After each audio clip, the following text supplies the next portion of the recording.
요한복음을 기록한 목적을 다루고 있어요. 사도 요한이 내가 왜 예수에 대해서 이렇게 기록했는지 보십시오. 그래 그 이유를 설명해요. 그러니까 마무리가 된다라는 거죠. 요한복음 20장까지 예수님에 대한 이야기와 제자들의 따르던 삶을 이야기하고 마무리가 되는데 끝났나요? 끝나지가 않고 21장이 하나 더 있습니다. 물론 이제 학자들은 그것이 이렇다 저렇다 연구를 하지만 오늘 신앙의 관점에서 볼 땐 20장으로 사도 요한의 복음서 기록의 목적을 탁 마무리를 잘 해놓고 21장에 마치 뭔가 후속편이 있는 것처럼. 근데 요즘 극장을 가니까 이런 모습이 있더라고요. 옛날엔 영화 끝나고 자막 싹 올라가면 다 일어나서 나갔는데 요즘엔 안 나가지 않습니까? 그 자막에 아는 사람이 있어서 안 나가는 게 아니라 뭐가 있습니까? 뒤에 요만큼 영상이 더 나오죠. 쿠키 영상이라고 해서. 그래서 오늘 21장은 20장 31절로 마무리된 이야기의 쿠키 영상처럼 그 이후에 제자들의 삶을 예수님의 말씀을 통해서 한번 보여주는 거죠. 그렇기 때문에 20장 31절 말씀을 가슴에 품고 제자들은 어떻게 살았는지, 그러면 오늘 성도들은 또 어떻게 살지를 살펴보는 것이 오늘 이야기의 전반적인 주제가 되겠습니다.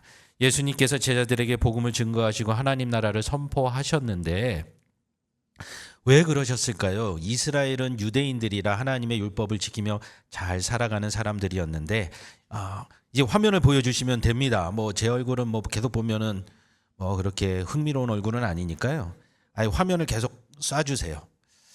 21장의 모습을 한마디로 보면 오른쪽 그림 같겠죠? 갈릴리 바닷가에 가서 다시 물고기를 잡는 제자들에게 예수님이 찾아온 이야기입니다.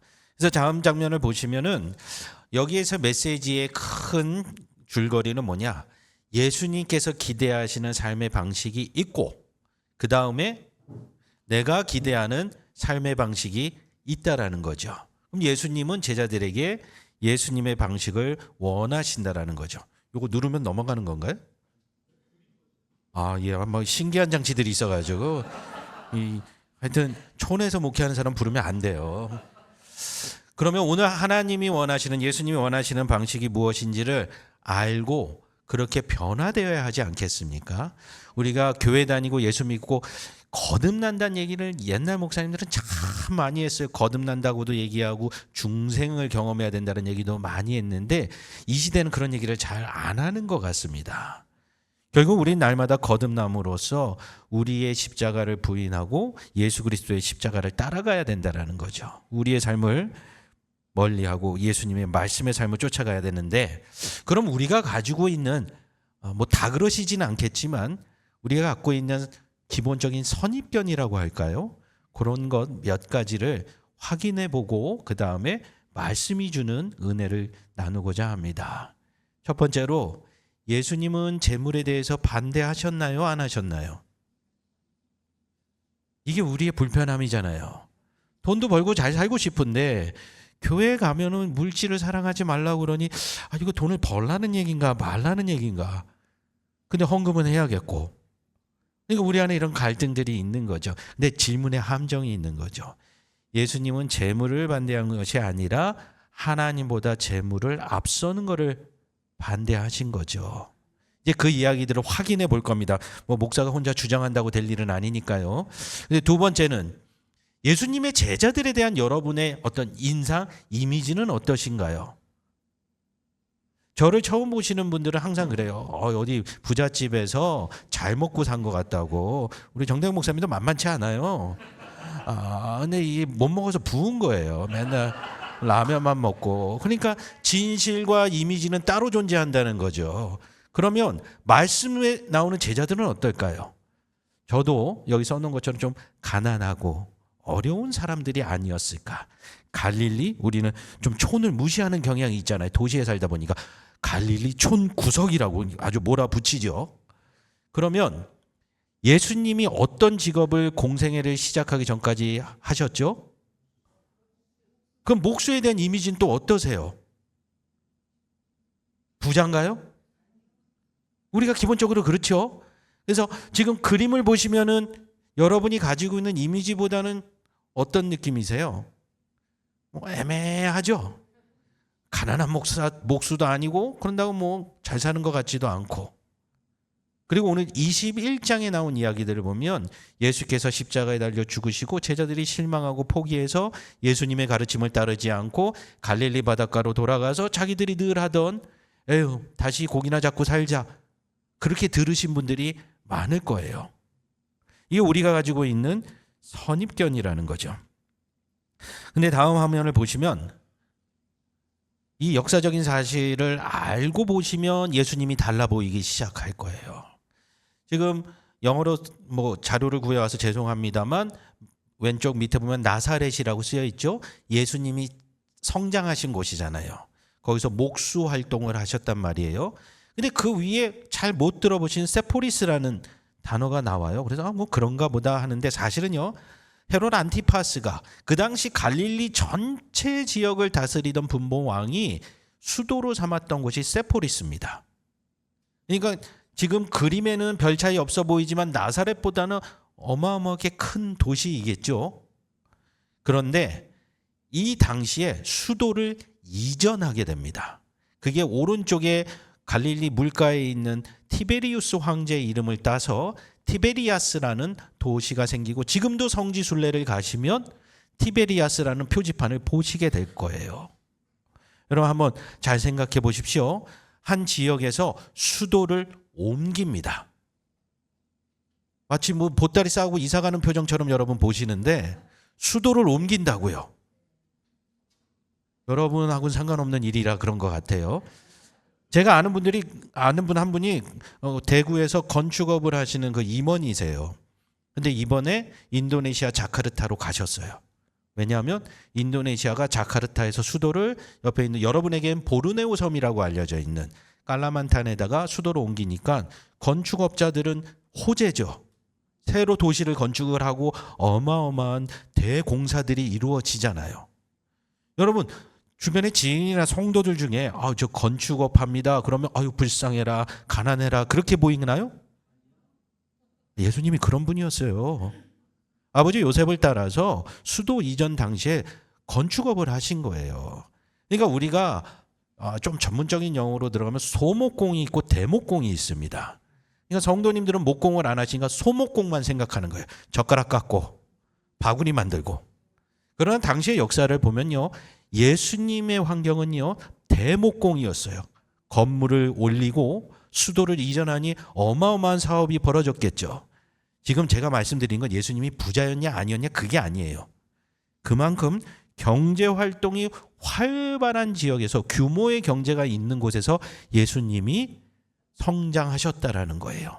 그러니까 우리가 생각하는 것처럼 가난하고 돈이 없고, 사실 이거는요 우리의 유교적 전통에서 온 것 같아요.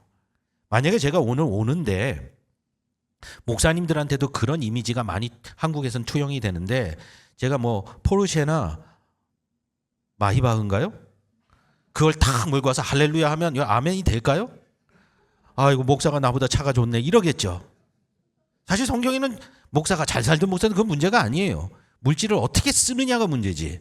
그러나 우리의 유교적 관습은 목사님들은 약간 옛날에 선비나 훈장님 같은 느낌이 투영이 되기 때문에 청렴결백해야 되는 거예요.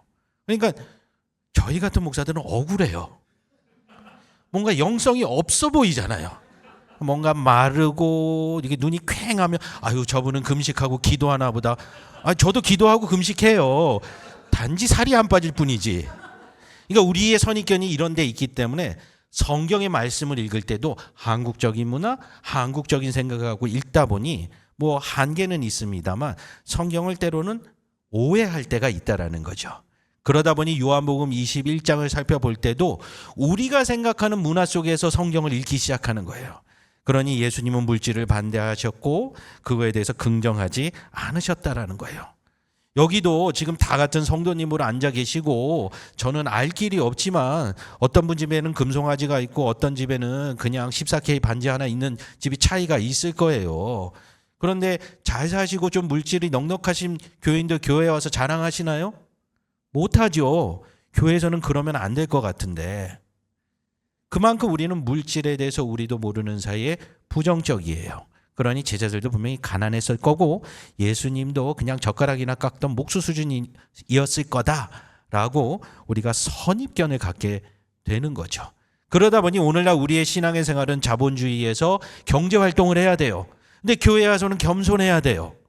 그러니 두 가지를 분리된 생각을 하다 보니 머리가 복잡한 거예요. 어려운 거죠. 그러나 오늘 성경은 그렇지 않다라는 걸 보여줍니다. 첫 번째로 우리가 기억해야 될 것은 예수님은 부나 사업에 대해서 정말 많이 이야기하셨어요. 우리가 그것을 곡해해서 받아들였을 뿐이죠.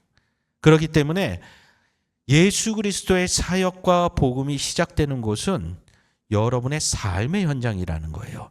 직장을 다니시는 분은 직장이 바로 그 현장이고, 또 이제 은퇴를 하시고 노년을 보내시는 분은 그 공간이 또 선교의 현장이요, 복음의 현장이요, 예배의 현장이 된다라는 거죠. 삶은 삶대로 살고 교회 와서는 할렐루야 아멘하는 분리된 삶이 아니라 우리의 삶이 예배고 삶이 예배가 됩니다. 그러면 여러분의 삶에 예수 그리스도께서 오시는 거죠. 그러지 않는다면 삼위교회 본당에만 예수님이 오시는 것처럼 우리가 오해할 때가 있어요. 교회 가면 하나님이 계시고 내 삶으로 가면 지긋지긋한 집구석하면서 들어가게 되죠. 그러지 않다라는 거죠. 집으로 들어가면서도 예배의 마음으로 들어갈 수 있다라면 가능한데 왜 우리가 그럼 그렇게 생각을 할까? 다음 이 구절 때문에 우리가 좀 힘들어합니다. 너희가 하나님과 재물을 겸하여 섬기지 못하니라. 그러니까 하나님만 섬기다 보니까 재물은 도외시해야 된다라는 생각이 자동으로 따라오는 거예요. 그러나 그렇지 않다라는 거죠. 하나님의 목적 안에서 재물을 지혜롭게 쓸 줄 알아야 되는 거죠.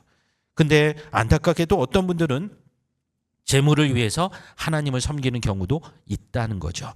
교회 다니면 부자가 될 것 같고 삶이 잘 풀릴 것 같고 그렇지 않습니까? 그러다 보니까 이 두 개 사이의 미묘한 관계가 복잡하고 머리가 아프니까 그냥 깔끔하게 교회 다니면 가난하고 청렴하고 궁상맞게 살면 되는 거예요. 그러지 않으면 재물을 탐하는 자가 되고 욕심쟁이가 되고 잘못된 사람처럼 산다라는 거죠. 저는 그런 의미에서 우리 교회 나오는 성도님들도 교회 올 때 주님 앞에 나는 불쌍합니다 보다는 나는 하나님의 자녀입니다 하고 멋쟁이로 탁 차려입고 오시면 더 멋있을 것 같아요. 제가 미국 교회에서 경험한 게 그겁니다. 주일날 아침에 교회 가면요 교통이 답답합니다. 저는 시골에서 학교를 다녔는데도 주일날만 되면 차가 막혀요. 왜요?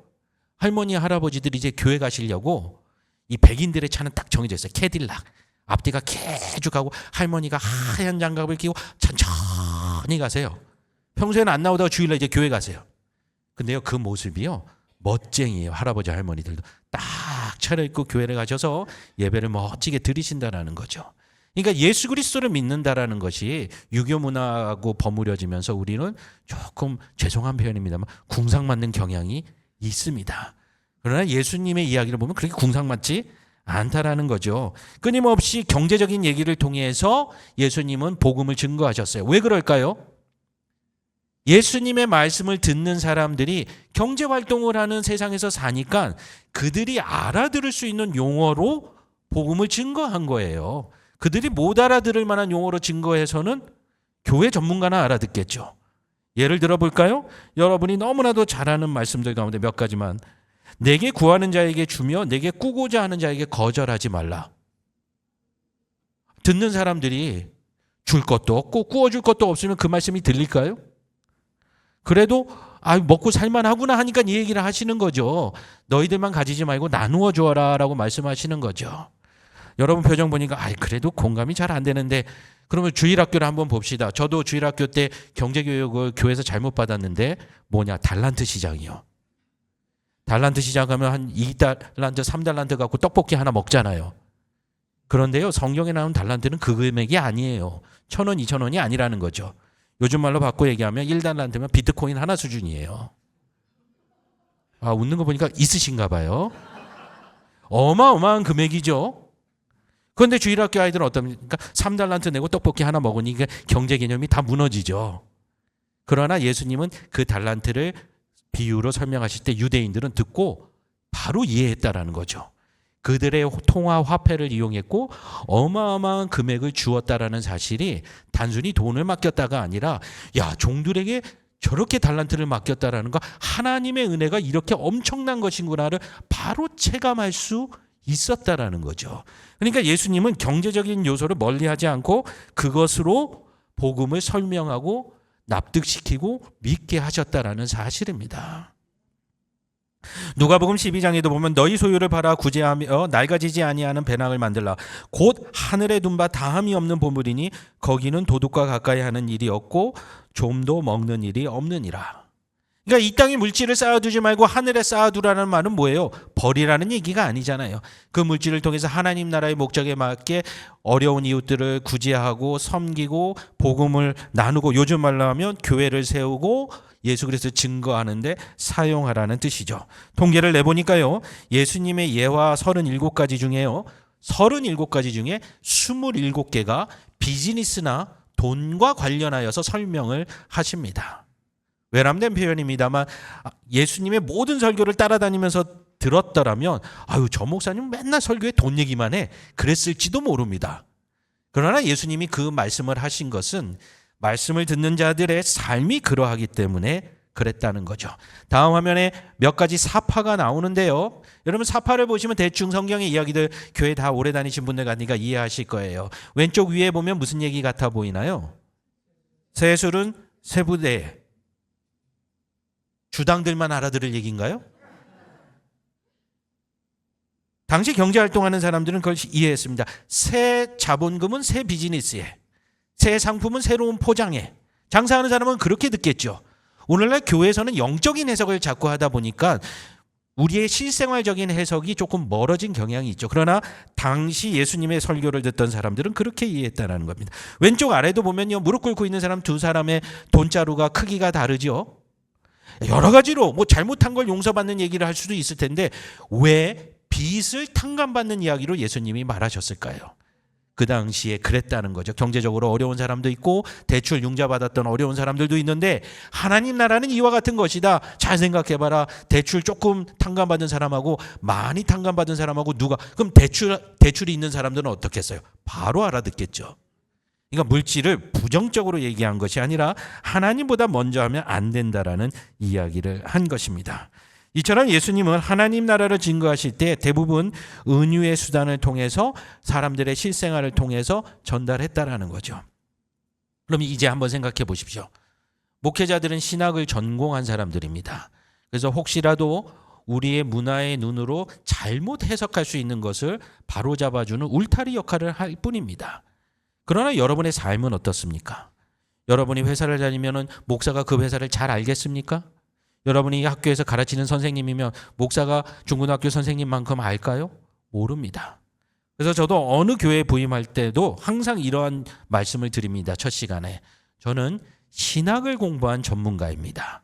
성도님들은 여러분의 삶의 전문가입니다. 이론과 실제가 합력해야 복음이 전해지는 거지, 목사가 혼자 이론을 떠든다고 해서 되는 것도 아니요, 또 원리 없이 성도들이 막무가내로 삶을 살면 하나님이 복 주시겠지 하는 것도 아니라는 거죠. 그래서 협력을 해야 된다는 거예요. 예수님은 그 원리를 잘 보여주셨습니다. 그렇기 때문에 우리가 흔히 생각하는 것처럼 교회와 세상이 분리되는 삶이 우리는 성경을 잘못 해석할 때 벌어지는 일이라는 겁니다. 여기도 연로하신 분들이 있어서 아유, 나는 은퇴했는데 뭐 직장도 안 다니는데, 아닙니다. 노인정도 가시고 또 자손들도 만나시고 여러 일들이 있으시잖아요. 여러분 명절날 얼마 전에도 지났습니다만 우리 어르신들 할 수 있는 일이 뭐 있습니까? 손주들한테 용돈 많이 주면 할아버지 사랑해요, 할머니 사랑해요 바로 나오잖아요. 안아주잖아요. 근데 그건 잠깐이죠. 설날 딱 지나고 나면 연락도 안 하잖아요. 근데 저희 아버님은 지혜로우신 것 같아요. 평소에도 그게 증명이 되니까요. 아버님 집에 가면요, 식탁 위에 쫙 깨알 같은 메모가 쫙 붙어 있어요. 아버지가 매일 기도하는 명단이에요. 그러니 그 할아버지가 저희 자녀인 손주 손녀가 오면 권위가 서죠. 내가 너희를 위해 매일 기도하고 있다라고. 저희 아버님은 은퇴를 하셨기 때문에 가정이 삶의 현장입니다. 그곳에서 자손들을 위하여 끊임없이 기도하다가 명절 때 좋은 일 있을 때 찾아오면 내가 너희를 위해서 기도했다 그러면 아이들도 저도 부모님의 할아버지의 할머니의 기도 때문에 내가 여기까지 은혜로 왔구나. 용돈 주는 건 별 능력이 없습니다. 수억을 주시지 않는 한 감동도 안 하고 눈물도 안 흘립니다. 잘 기억해 두시면 이거 영업 비밀인데 너무 말씀드리네요. 다음 화면 한번 보겠습니다. 그러다 보니 우리의 삶에서 신앙생활과 우리의 삶 사이에서 이거 어떻게 해야 되지? 고민을 할 때가 참 많이 있습니다.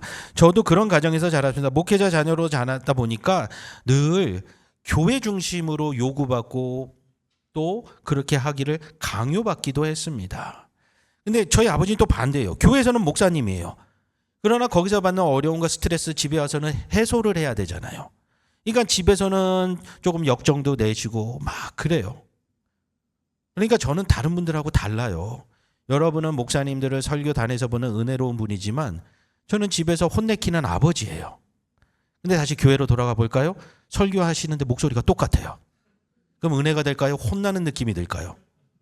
혼나는 느낌이 드는 거죠. 그러니까 저는요, 대학교 때까지 아버지 설교 들으면 매번 졸았어요. 꾸벅꾸벅 졸아요. 아버님이 대예배 설교하시다가도 화를 내시더라고요. 설교하다 말고 아들이 조는데 설교가 되겠냐고. 제가 얼굴이 시뻘개져서 오도 가도 못하고 예배 끝나고 이제 집에 갔죠. 그래서 제가 항의를 했죠. 아버지, 졸아도 아버지의 집에 있고 눈을 떠도 아버지 집에 있으니 뭐가 문제냐고. 저희 아버님 기가 차 하시더라고요. 왜 그런 일이 벌어질까요?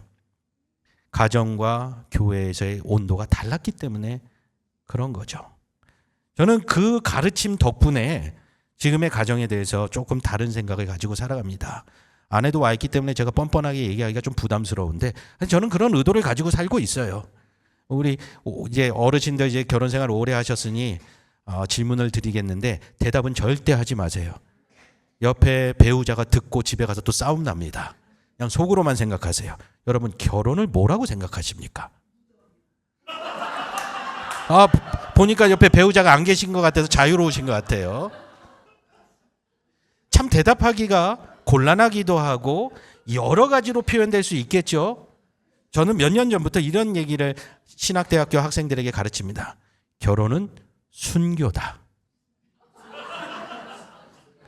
지금 웃는 분들은 험악한 세월을 지내신 분들입니다.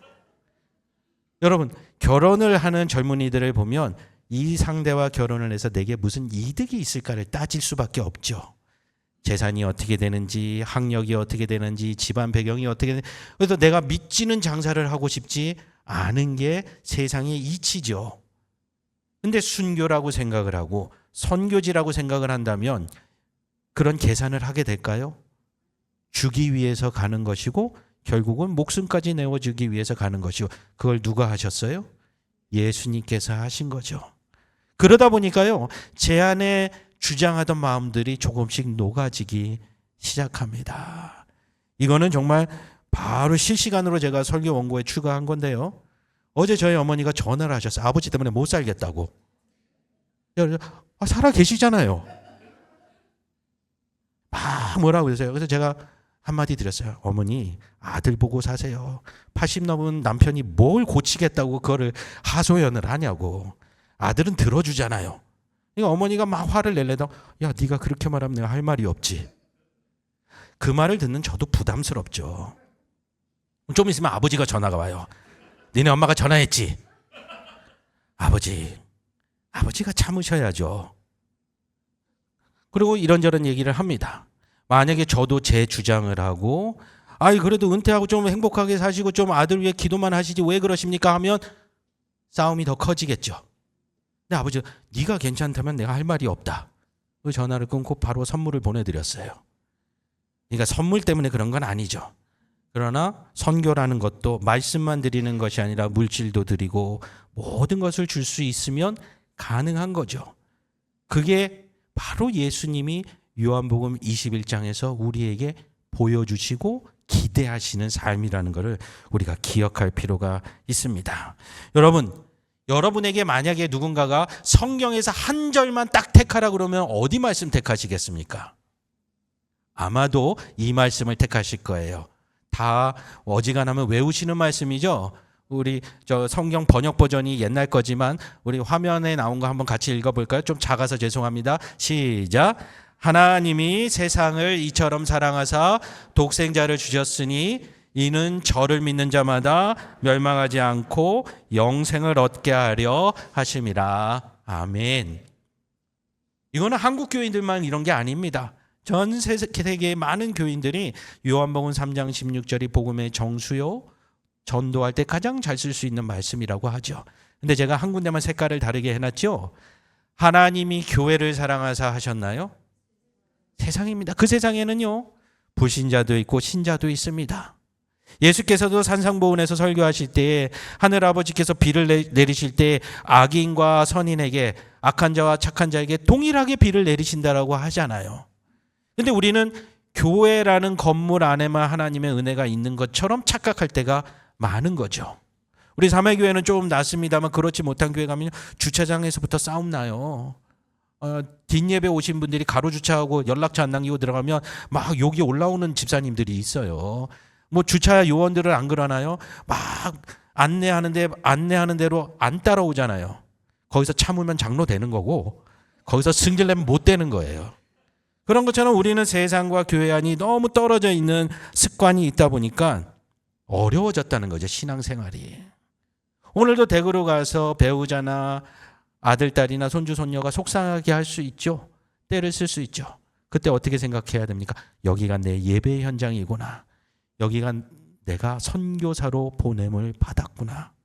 그러면 하나님이 공급하여 주시죠. 하나님이 채워주시죠. 내 삶을 살겠다고 하면 내 비즈니스인데 하나님이 채워주시나요? 안 그렇죠. 그러나 하나님의 사업을 하겠다라고 하면 하나님이 그 사업 계획서를 승인해 주시고 건강도 채워주시고 물질도 채워주시고 관계도 연결해 주신다라는 겁니다. 그것이 우리의 삶이 선교지가 되는 비밀이라는 거죠. 예수님의 제자가 된다라는 것, 다음 화면에 보시면 우리가 난 예수 믿어요, 나는 거듭났어요, 그게 아니라는 거지. 지금 이게 복음서에 나오는 예수님과 제자들의 가장 일반적인 모습의 영화 캡처 장면입니다. 지금 뭐 하는 것 같나요? 어디론가 복음 사역을 위하여 이동하시면서 제자들이 뭐 하죠? 예수님 이건 뭐죠? 저건 뭐죠? 계속 묻잖아요. 그게 뭐 신학생이라서 신학서적 펴놓고 몇 장 몇째 줄에 이건 무슨 의미입니까? 그렇게 말하는 게 아니잖아요. 지나가다가 병자가 있으면 저 사람은 죄를 지어서 병들었나요? 이렇게 질문을 하는 거잖아요. 신앙의 질문들을. 그럼 예수님이 그걸 대답해 주는 거죠. 그러니까 예수님의 복음 사역은요, 삶의 한 복판에서 일어났다라는 거예요. 그러면 그 말씀을 듣는 사람들은 어디서 거듭나고 중생을 체험하고 변화될까요? 특별 집회에서 할렐루야 하면 될까요? 물론 그 은혜도 있습니다만 사실은 복음서가 말하는 우리의 삶의 현장에서 일어나야 된다라는 거죠. 그래서 우리가 복음을 증거하고 선교의 삶을 산다라는 거 한 번 더 눌러보시면 뭐라고 떠 있냐면은 우리의 삶의 터전에서 삶과 일이 변화되는 것을 의미합니다. 요즘은 마트를 다니시니까 그럴 일이 적겠지만 옛날에 시장 갈 때 어떻습니까? 교회에서는 할렐루야 하던 사모님이 시장 가서 100원 콩나물 깎아달라고 승질내면 옆에서 그걸 지나가다 보던 사람들은 은혜가 안 되는 거죠.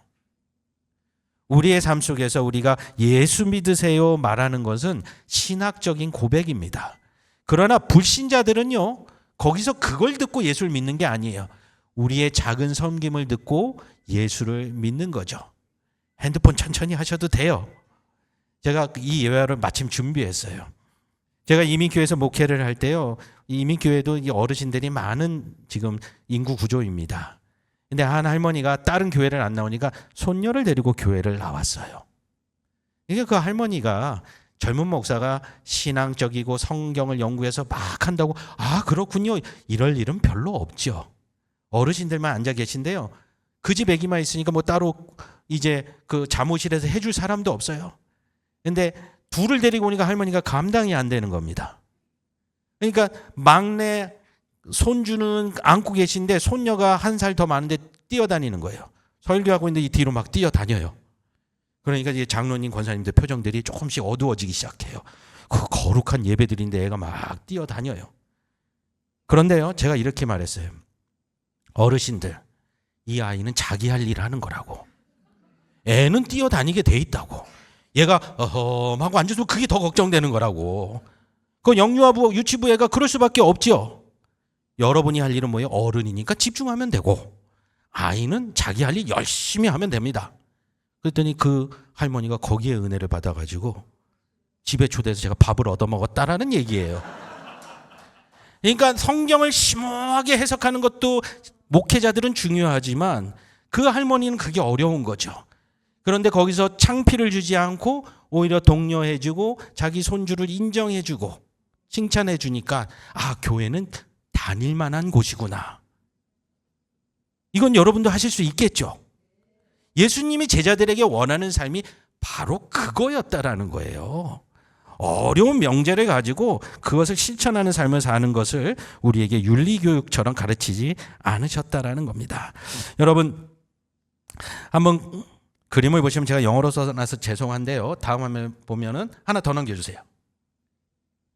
예수님 중심의 삶이라고 영어로 써놓은 거예요. 뭐 읽으면은 다 아시는 단어예요. 지저스 센터예요. 그럼 예수님이 중심이라는 말을 어떻게 우리가 풀어가야 될까? 세례 요한의 얘기에서 제가 하나를 소개해 드립니다. 세례 요한은 어떤 사람입니까? 예수님 오시기 전에 예수님을 준비했고 하나님 나라를 선포했고, 많은 사람들이 와서 하도 세례를 받으니까 요한 앞에 별명을 붙여서 세례 요한이라고 하는 것이죠. 근데 세례 요한이라고 세례를 주는데 어디서 줬습니까? 요단강에서 줬단 말이죠. 거기는 광야 지역입니다. 거기에 수많은 사람들, 얼마나 많은 사람이 와서 세례를 받았으면 별명이 세례가 됐겠어요. 그렇죠? 지금 여러분의 표정도 이해가 됩니다. 광야를 가봤어야 그게 무슨 일인지 그러면서 이럴 텐데 가본 적이 없으시니 그런가 보다. 여러분, 제가 유대 광야에 혼자 배낭 메고 젊을 때 가봤어요. 그래서 이제 차 빌린 것을 광야 그 국립공원 주차장에 딱 세우고 5분을 걸어갔나요? 걸어가는데 이제 다윗이 숨었던 곳이라고 그래서 거기 찾아가고 있었던 거예요. 근데 머리에서 비듬이 떨어지더라고요. 이상하다. 내가 그렇게 지저분한 사람이 아닌데 왜 머리에서 비듬이 떨어지? 그때는 머리를 짧게 치고 있었어요. 알고 봤더니 5분 걸었는데 머리가 다 탄 거예요. 이제 얼마나 뜨거운지 아시겠죠? 그리고 구약을 다시 읽었더니요, 하나님 편에서 읽지 않고 이스라엘 백성들 편에서 읽기 시작하는 거예요. 야, 불평할 만하다. 우리는 에어컨 틀어놓고 앉아서 시원하게 읽으니 야, 얘네는 왜 이렇게 불평할까? 이렇게 기적을 많이 체험했는데 한번 거기서 걸으면서 해보세요. 그러면요, 이스라엘 백성이 이해돼요. 너무나도 덥고 춥고 힘든 지역입니다. 그런데 거기에 세례 요한의 말씀이 아무리 좋아도 그렇게 오기가 쉽지 않다라는 거죠. 제가 지금 저 밖에서 찬바람 부는 데서 설교하면 여러분 다 나와서 들으시겠어요? 이상한 목사가 와가지고 이럴 거 아니에요. 따뜻한 데 들어오시니까 좋잖아요. 유대인들은 그 열심을 내서 그곳에 갔다라는 거죠. 세례를 받고 변화된 삶에 대해서 질문을 합니다. 세례 요한에게 무리가 먼저 묻습니다. 무리가 물어 이르되 그러면 우리가 무엇을 하리이까? 세례 요한이 뭐라고 대답할까요? 신학교 가세요. 그럴까요? 그럼 전 좋아요. 장신대 이제 정원이 늘어나니까 재정에도 도움이 되겠죠. 근데 세례 요한이 뭐라고 대답하냐면요, 대답하여 이르되 옷 2벌 있는 자는 옷 없는 자에게 나눠줄 것이요 먹을 것이 있는 자도 그렇게 할 것이니라. 신학적인 내용인가요? 삶을 베푸는 내용이죠. 두 번째, 세리도 질문합니다. 세리들도 세례를 받고자 하여 와서 이르되 선생님이여 우리는 무엇을 하리이까 하며 또 뭐라고 대답하냐면 이르되 부과된 것 외에는 거두지 말아라. 정직하게 세무업을 해라라고 이야기하는 거죠. 이제 그거는 속된 것이니 버리고 교회 열심히 다녀 이런 얘기를 한 게 아니라는 거죠. 그 다음에는 군인 그룹이 묻습니다. 군인들도 물어 이르되 우리는 무엇을 하리이까 하며 세례 요한이 이르되 사람에게 강탈하지 말며. 군인들이 그 당시 그랬잖아요. 예수님이 십자가를 지고 가실 때 쓰러지니까 군인들이 강제로 구레네 사람 시몬에게 부역을 시켰죠. 그러면서 백성들은 아무 소리 못하고 해야 되는 거죠. 강탈하지 말며 거짓으로 고발하지 말고 받는 급료를 족한 줄로 알아라. 군인들이 그렇게 그래 그럼 군목으로 가라 이런 얘기를 한 것이 아니라 지금 너의 삶의 직장에서 감사하며 어려운 사람을 잘 도우며 본이 되라고 가르쳐주고 있는 거죠. 세례 요한도 예수님도 복음을 받아들이고 예수님을 믿고 거듭난다라는 것은 삶과 신앙이 분리되는 것이 아니라 우리의 삶 속에서 신앙을 드러내고 많은 이들을 예수 믿게 하는 것이 바로 예수 그리스도께서 우리에게 가르쳐 주시는 장면입니다. 옛날 고대의 한 신학자가 이런 얘기를 했다고 합니다. 뭐냐면 하나님의 주변은 nowhere, 어디도 없다라는 거예요. 삼회교회 다니시는 분은 여기 하나님이 계신 중심이고 집으로 가면 거기는 하나님의 변두리인가요? 아니에요. 하나님에게 변두리인 곳은 그 어디도 없다라는 것이에요. 아골골짝 빈들에도 복음 들고 가오리다. 그곳도 하나님 계신 곳이라는 거죠. 사망의 음침한 골짜기를 다닐지라도 원수의 목전에 선다 할지라도 거기도 주께서 나와 함께 하신다라는 거죠. 그렇기 때문에 여러분의 모든 가는 곳은 하나님의 중심이 되는 것입니다. 너무 멋진 말 아닙니까? 저는 신학자로서 이런 말을 못한 게 참 마음 아픕니다. 죽기 전에 이런 거 하나 남겨야 되는데 대대로 기억하는 신앙 고백 아닙니까? 하나님은 어디에도 계십니다. 그리고 그곳이 중심이 됨을 잊지 마시기 바랍니다. 그럼에도 불구하고 우리의 삶에는 참 어려운 분리된 삶의 선입견들이 많이 있습니다. 이제 같이 이제 연세대에서 학생들도 가르치다 보니까 이제 그런 얘기를 종종 합니다. 믿지 않는 아이들이 들어오잖아요. 그럼 이제 여러분에게도 한번 묻겠습니다. 저희 둘이 없다고 생각하고 대답을 하셔야 돼요. 저희 눈치 보지 마시고요. 일반적으로 가톨릭 신부님과 개신교 목사가 있으면 누가 더 거룩해 보이나요? 그렇다고 너무 대놓고 얘기하시면은 목사님 상처받을 텐데. 근데 학생들도 그렇게 얘기를 해요. 근데 왜 그러나요? 신부님들은 독신을 하고 또 성당을 가면 더 이제 믿지 않는 사람들이 더 멋있고 미사가 더 신비롭잖아요. 그래서 저도 수긍을 합니다. 그래서 제가 다시 질문을 합니다. 얘들아, 부모님이 너희 키우실 때 쉬웠니 힘들었니? 왜 애들이 힘들었다고 얘기해요? 그럼 다시 생각해봐라. 개신교 목사는 처자식도 먹여 살리면서 성직도 해야 된다. 자, 이제 신부가 어렵냐 목사가 어렵냐 그랬더니 다 함께 목사가 어렵습니다 그러는 거예요. 그럼 이제부터 목사를 더 존경해야 된다. 제가 틀린 말 하나요? 저도 가정으로 돌아가면 항상 무너집니다. 목사로서 교회에서는 그런 척하고 살지만 거룩한 척하지만 가정으로 돌아가면 불평하고 원망하고 아이들을 뭐라고 하는 제 못난 모습들이 드러나죠. 그건 왜 그렇습니까? 교회는 거룩한 곳이고 내 삶의 터전은 덜 그런 것처럼 착각하기 때문이죠. 그럼 거기 가서도 목사처럼 살아야 될까요? 아니요. 거기서 목사하면은 저희 아들, 딸이 싫어해요. 아빠 집에 와서도 설교하냐고. 거기서는 크리스찬으로 살아가는 거죠. 거기서 내가 그런 모습을 보일 때에 그들이 복음을 받아들이게 되고 예수 믿는 건 저런 것이구나. 교회 다니는 것이 복음을 믿는 것이 아니라 교회를 다님으로써 내 삶이 변화되는 것이 예수님을 믿는다라는 뜻이구나. 참 어렵죠. 어르신들. 자녀들이 그렇게 되는 것을 기다려주는 것이 너무 힘듭니다. 그동안 내가 예수의 모습을 계속 유지하려니 참 어렵죠. 저도 교회 부목으로 이제 교구 목회를 하면요. 어르신들 기도 제목의 80~90%는 다 뭐예요? 자녀들 주일 성수해달라고 하게 해달라고 기도해달라고. 그거 왜 저한테 부탁을 해요? 본인들이 그렇게 기르셨잖아요.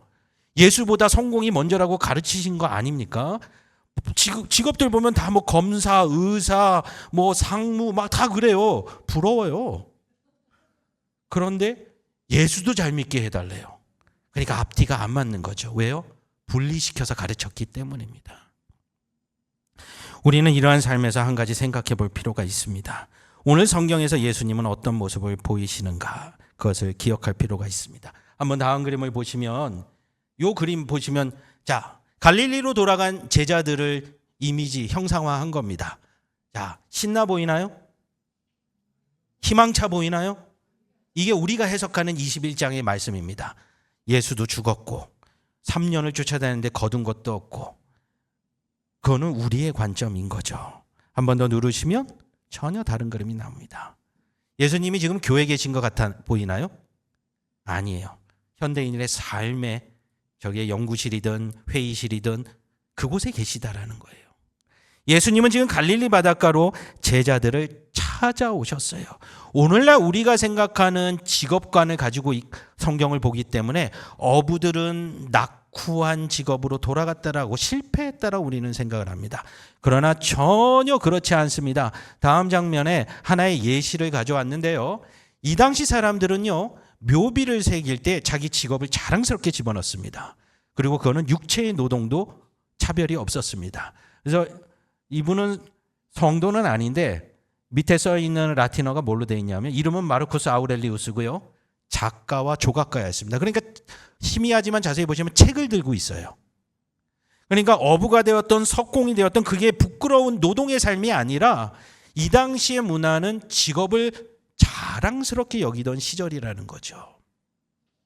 더 나아가서 여러분이 오해하시는 제자들 갈릴리 어부는 가난했을 것이다. 성경이 써놨잖아요. 예수께서 나를 따라오너라 말씀하실 때 제자들이 어떻게 했습니까? 누굴 버렸죠? 아버지도 버리고 그물도 버리고 배도 버리고 동료들도 버리고 요즘 말로 하면요, 갈릴리 수산협동조합 청년회장이었던 거예요. 규모 있는 어업을 한 거예요. 여러분 배 있으세요? 여러분 어촌에서 선 주면은 이겁니다. 다 도시에 사시니까 느낌이 없는 거예요. 그깟 배 하나 평생 못 갔잖아요. 그러니까 베드로와 야고보와 요한은 그런 규모의 어업을 하던 사람이에요. 갈릴리라는 큰 지방의 중심지에서 어업과 상업과 농업의 한복판에서 살았던 사람인 거죠. 그러니까 생업으로 돌아간 거예요. 예수님이 거기를 찾아오셨다라는 거죠. 그러면 그 다음에 나온 이야기들을 보면은 꾸짖고 혼내켰다라고 생각을 합니다. 그런데 예수님이 어떻게 하셨어요? 보여주세요. 물고기 몇 마리였죠? 우리 어르신들 다 알잖아요. 모나미 까만색 흰색 볼펜 뭐라고 써 있어요?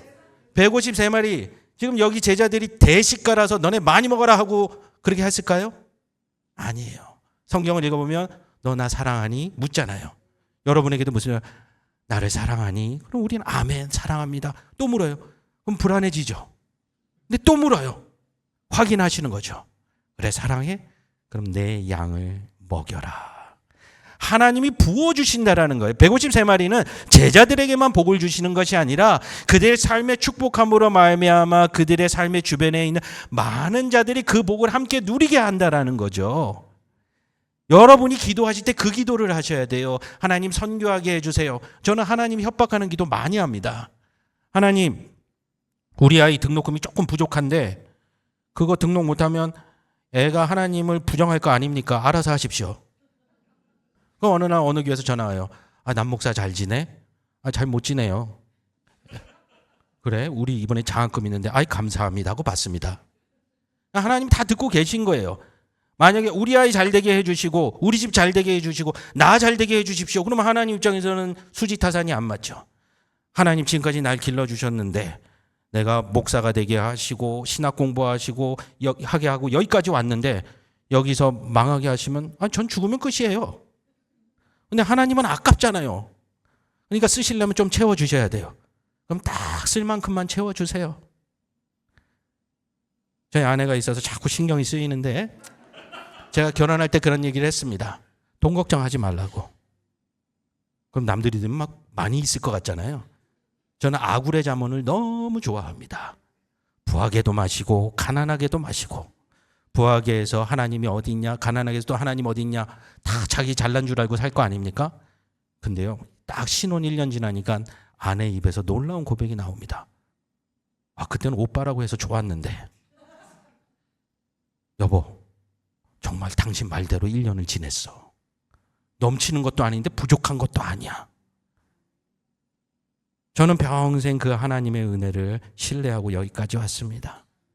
물고기 153마리를 줬으니 아싸 좋다 로또 맞았다 하고 내 주머니에 집어넣는 것이 아니라 하나님의 목적을 두고 내 삶에서 충성을 하면 하나님이 공급하여 주시는구나.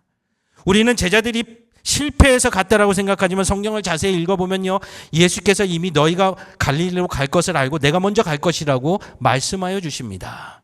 삶의 현장으로 너희가 돌아가야 된다라는 것을 분명히 알고 계신 거죠. 물론 제자들의 마음에는 낙담함이 있었습니다.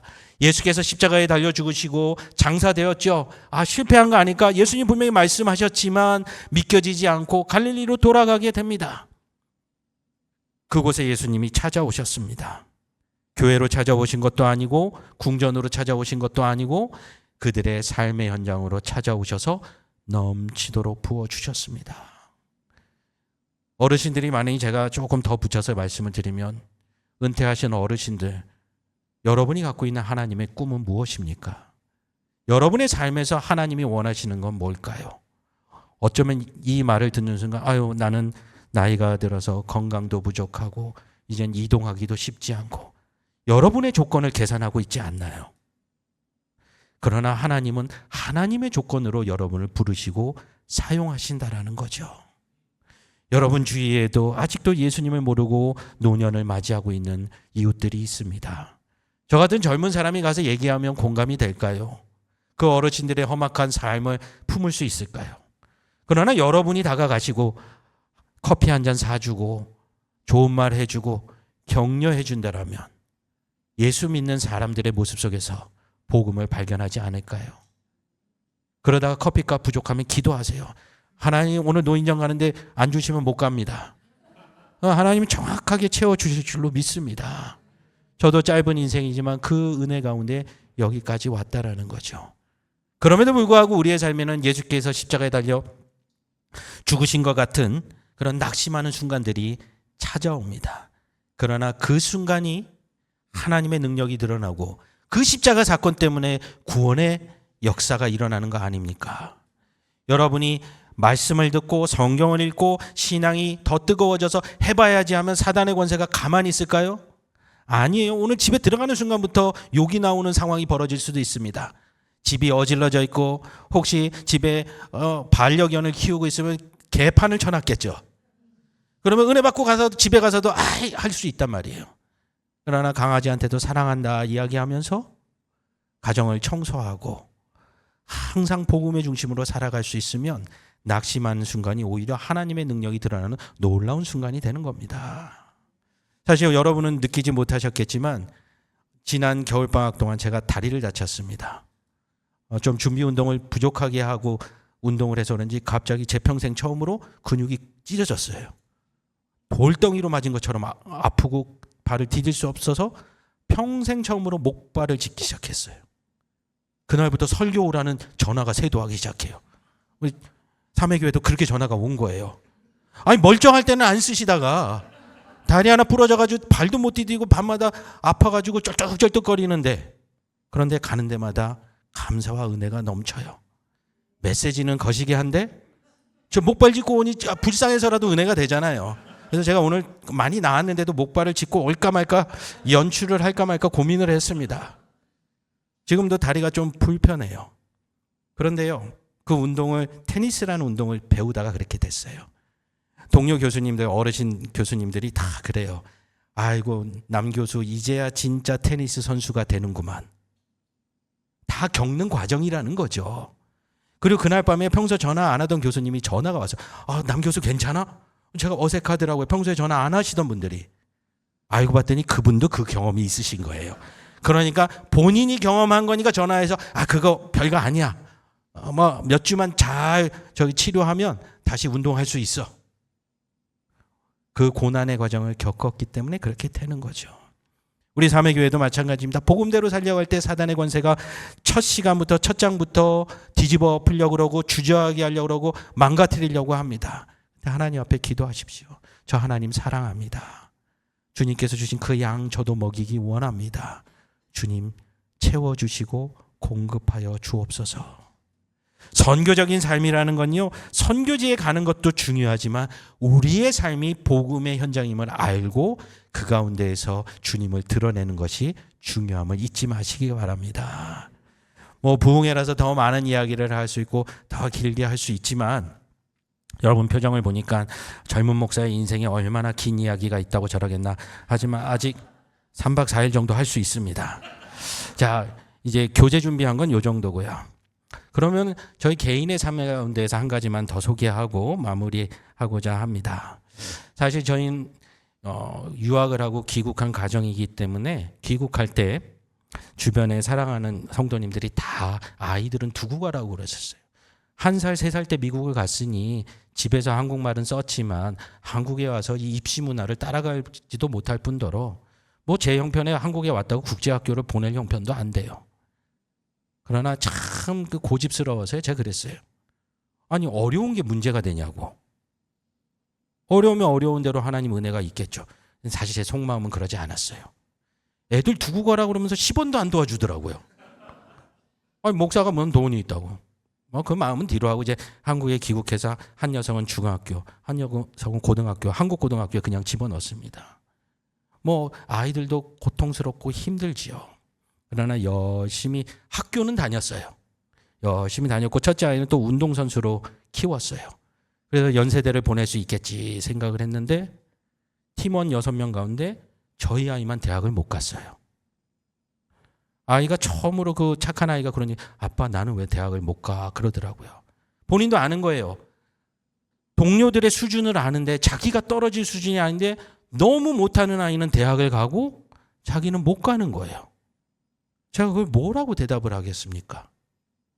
너가 여기까지 열심히 했으니 이 길이 아니어도 하나님의 은혜가 있겠지라고 말은 하지만 아비의 가슴도 무너지는 거죠.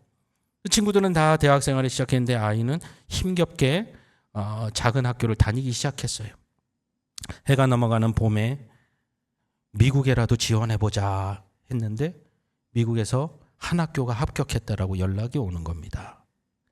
자, 남의 아들이 대학 가니까 별로 표정들이 뭐 갔나 보다, 뭐 우리 애도 다 갔는데 뭐. 그런데요, 미국을 가려면 미국 수능 SAT를 봐야 되잖아요. 그때가 언제냐면요, 코로나 시기입니다. 그러니까 저희 아이는 SAT를 볼 기회도 없었어요. 그런데 미국이 코로나 때문에 모이지를 못하니까 SAT를 면제하는 제도로 바뀌었어요. 제가 이 얘기하니까 역시 목사님 아들은 곱빼기로 은혜 받는구나. 이거에 제일 분노하는 사람이 누군지 아십니까? 저희 집 둘째예요. 저희 아이가 미국 대학 지원하려니까 다시 SAT를 봐야 돼요. 코로나가 이제 완화됐잖아요. 저희 아이가 그렇게 그 학교를 갔습니다. 이렇게만 끝나면 아이고 고생하다가 해피엔딩이네. 근데 여기 놀라운 간증이 있습니다. 저희 아이는 아이스하키 선수로 제가 미국에서 길렀어요.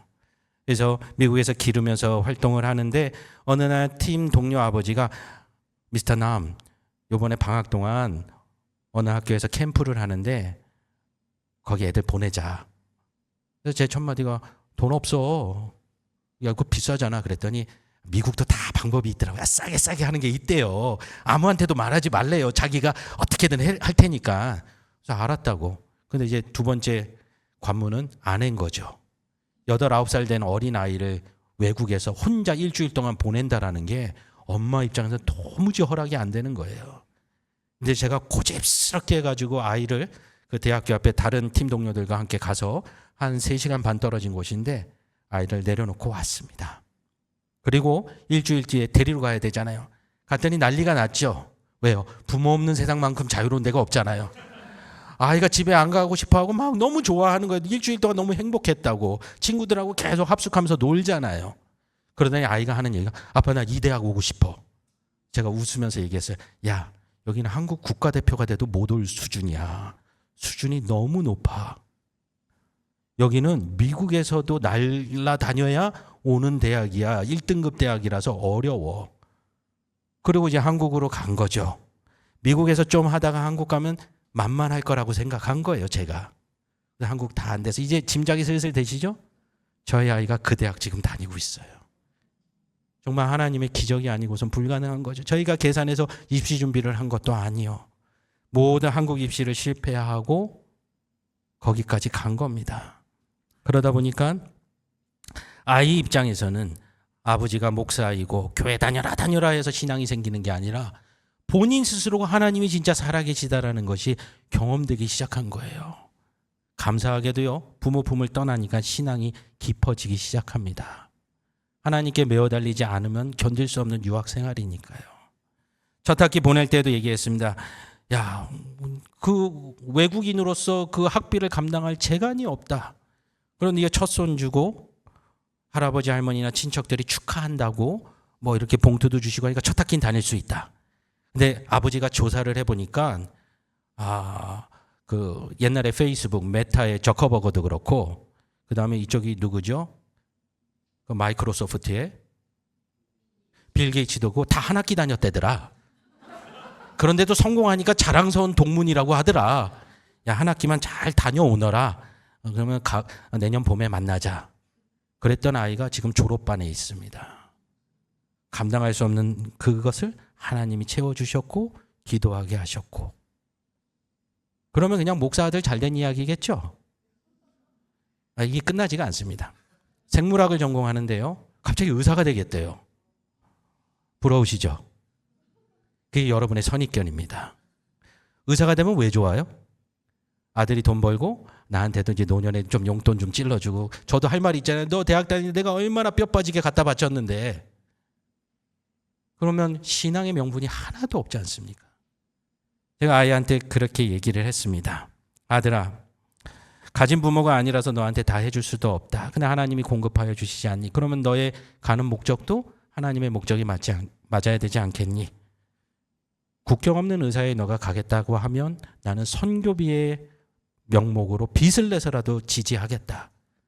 그러나 네가 그냥 미국에서 자리 잡고 이민교회 다니면서 여름에 단기 선교 한 일주일 가면서 의사라고 3박 4일 가서 봉사했다고 제가 이렇게 얘기했어요. 그따위 짓 하는데 내가 돈 낼 수 없다. 남들은 남집사 훌륭해요 이럴지 모르지만 나는 아니다. 하나님께서 너를 여기까지 이끄신 데는 다 이유가 있을 거다. 근데 아이가 그걸 받아들이더라고요. 저는 안 받아들일 줄 알았는데 지금도 열심히 공부하고 있고 어떻게 길이 열릴지는 저도 모릅니다. 그리고 나니까 성경이 다르게 보이기 시작합니다.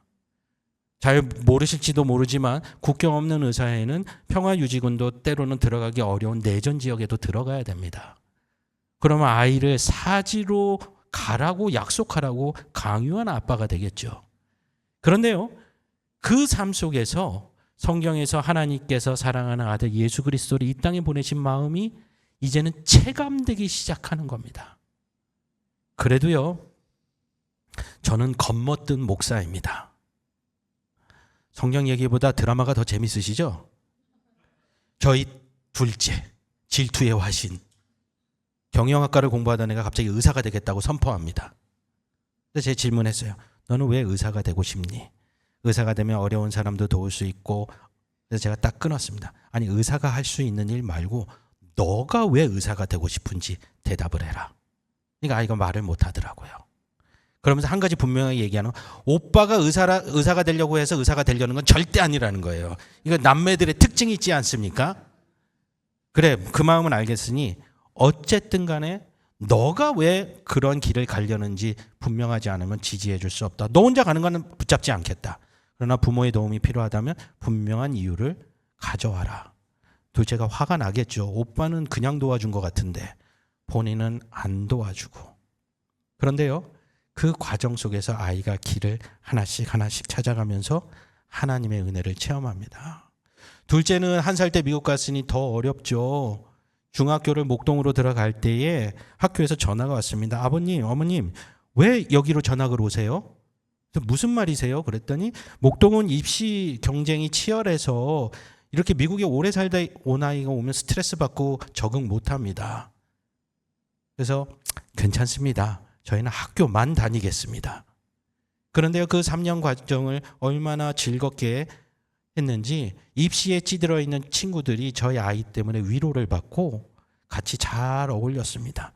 그러면 이제 좋은 고등학교 갈 수 있을까요? 없을까요? 못 가죠. 공부를 해야 가죠. 한국말도 서툰데. 그래서요, 성남에 있는 교회로 제가 옮겨가게 되면서 대안학교를 알아봤습니다. 그리고 입시를 치렀죠.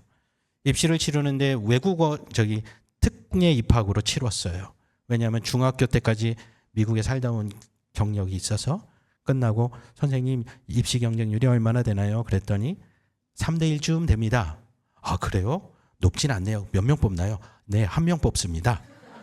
그리고 그 1명이 저희 아이가 됐습니다. 기가 막히죠? 더 기가 막힌 거는 그 다음부터는 교복도 없고 염색해도 되고 그런 학교예요. 열심히 다닙니다. 아내가 수고해서 성적 관리는 했지만 저는 둘째한테 공부 얘기를 해본 적이 없습니다. 대학 갈 거라고 기대도 안 했습니다. 근데 영어 하나 가지고 지방대를 가게 됐어요. 그게 연세대학교 미래 캠퍼스를 가게 된 거예요. 그것만 해도 기적이죠. 그런데 이번 학기부터는 송도로 편입학을 하게 되었습니다. 많은 사람들이 이런 얘기를 들으면 야, 예수 믿고 뭔가 복 받았네. 어찌합니까? 다음 주에 뭔 일이 일어날지, 내년에 무슨 일이 일어날지, 미국에 있는 아이가 어떤 일이 벌어질지 어찌합니까? 우리는 끊임없이 갈릴리 바다에 폭풍 치는 것 같은 삶을 살아야 됩니다. 제자들처럼 수고하고 애쓰지만 물고기를 잡지 못하는 빈손으로 돌아오는 날이 훨씬 많습니다. 우리가 기대하는 건 뭡니까? 그 삶의 현장에 예수님이 찾아와 주시기를, 그리고 축복해 주셔서 153마리의 물고기처럼 많은 이들을 섬기고 나눌 수 있는 그러한 삶이 되기를 바라고 믿을 수밖에 없는 것입니다. 여러분의 삶 가운데 때로는 궁핍함이 있고 부족함이 있고 어려움이 있을 줄로 압니다. 그러나 하나님은 여전히 여러분에게 말씀하십니다. 정말 나를 사랑하느냐? 그러면 잃어버린 내 양들을 먹여라. 하나님 돈 없습니다. 은퇴해가지고 이제 연금도 간당간당합니다. 채워주실 거죠? 꼭 붙이십시오. 하나님이 채워주시면 없어도 섬길 수 있고 있어도 섬길 수 있고 부족해도 나눌 수도 있고 넘쳐도 나눌 수 있는 삶이 약속되어 있는 것입니다. 앞에서 말씀드렸잖아요. 예수님이 가난하고 못 살았기 때문에 재물을 부정적으로 말한 것이 아니라 넉넉하셨고 충분하셨고 그랬기 때문에 나누어 주고 베풀라고 끊임없이 설교하고 말씀하신 내용들, 넘치도록 부어주시고 채워주신 하나님, 저는 아버지가 외우라고 억지로 시켰던 마태복음의 말씀은 지금도 잊지 못합니다. 아무리 악한 자라도 자녀에게 좋은 걸로 줄 줄 알거든 하물며 하늘에 계신 너희 아버지께서 너희에게 좋은 것으로 주시지 아니하겠느냐. 여러분만 배부르고 따뜻한 것이 아니라 여러분을 통해서 하나님의 살아계심이 반드시 드러날 줄로 믿습니다. 여러분이 섬기는 자들이 예수 믿는 사람들은 다르네요. 하나님 믿는 사람들은 정말 사랑이 넘치네요. 그런 이야기가 삼회교회를 통해서도 얼마든지 들려올 줄로 믿습니다. 기도하시겠습니다. 하나님 아버지 감사합니다. 우리는 날마다 주님 사랑한다고 말하지만 내 양을 먹이라는 말씀 가운데 멈칫하게 됩니다. 하나님 여전히 우리는 하나님의 말씀을 먹고 누리면서도 우리의 삶의 지경에 아직도 주님을 모르고 살아가는 잃어버린 영혼들에게 시선을 아끼고 돌리지 못했습니다. 주님 오늘 말씀으로 주셨사오니 주님을 사랑하는 자들이 주님의 양을 먹이게 하여 주시고 부족함이 없도록 갈릴리 바다에서 물고기를 낳았던 빈손의 제자들에게 넘치도록 부어주신 그 은혜 삼회교회 성도들에게 부어주시고 이들의 삶이 모든 일을 먹기고도 남김이 있을 정도로 하나님 나라의 은혜를 더하여 주시옵소서. 감사를 드리며 예수님의 이름으로 기도합니다. 아멘.